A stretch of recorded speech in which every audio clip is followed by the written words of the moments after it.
What's up, guys? Coach Matt with our Thursday deload week workout. Let's begin with our warm-up. 2 rounds through, 15 for the guys, 12 calories for the ladies. On your cardio of choice, 6 reps of a shoulder CAR. CAR stands for controlled articular rotation. The point being to move through a natural, complete range of motion that is completely powered by your muscles, no momentum, right? And the way we'll do this one for today, there's many different types of CARs that you can use, and today is going to be sort of a modified angel, right, in open space. So I'll start with my hands overhead and then in control, and with the maximum amount of range of motion here, I'm pulling my elbows out to the side. I can feel the stretch in my shoulders. When I get to about parallel, I'm gonna rotate my hands downward like so and reach them both up behind my back, right? And then back up to that horizontal position, rotate upward and reach upward.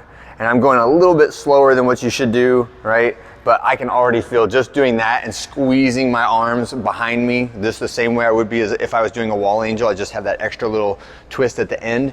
You can feel the muscles in your shoulders and your back starting to cramp, and that's a good thing. That means you're hitting muscles that don't get touched that often. So think about keeping the tempo really slow, right? No momentum.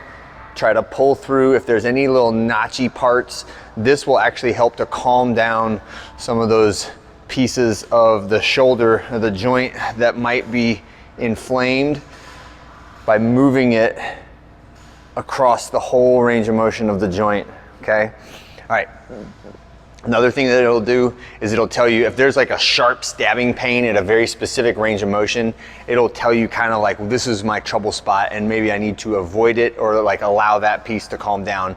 And when that happens, if you do get a little like a pinch or a stab, go kind of like angle away from it so that you don't hit that every single time. You don't want to like grind through awful pain. But if it is in the like 3 to 4 out of 10 scale, that's an appropriate amount for this exercise, okay? Next one is on the ground, scorpion stretch. So arms out like a T and just rotating, rotating, rotating. Then we're gonna do seal, down dog, lizard step left, lizard step right, okay? Again, seal, down dog, lizard step left, lizard step right. Okay, all right. And lastly, we're gonna go into our barbell practice. So 3 exercises with the barbell for today.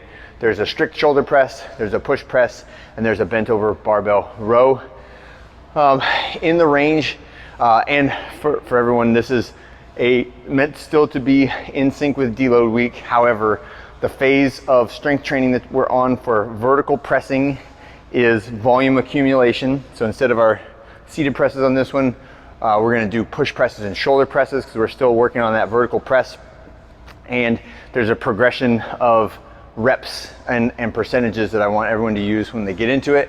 But there are 2 max rep sets here, and we're shooting for that like range 65, 55, 50%, or 65, 60, 55%.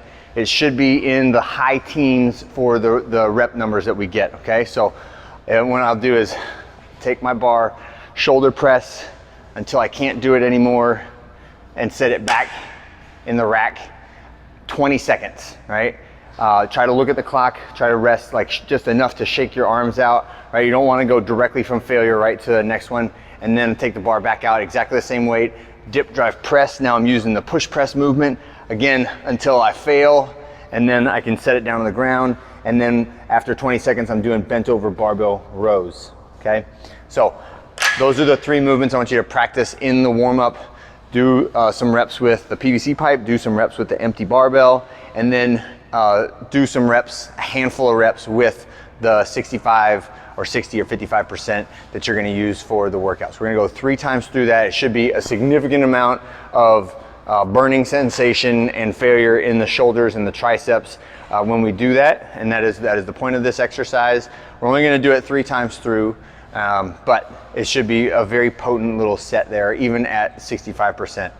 When you're finished with that, we have a little triplet of a deload day finisher. So this one, it is relatively short.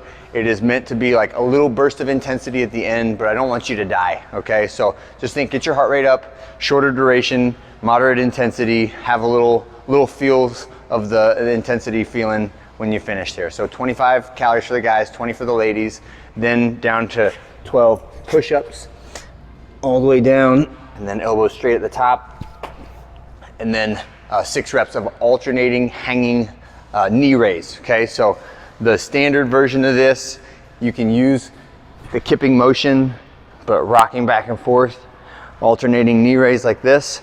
The coach's challenge version will be to hold yourself at the 90-degree position and your feet out front, and then we're doing alternating knee raise in that position. That is the coach's challenge, okay?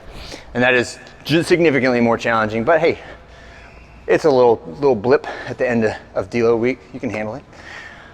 Have a great one. See you on Friday.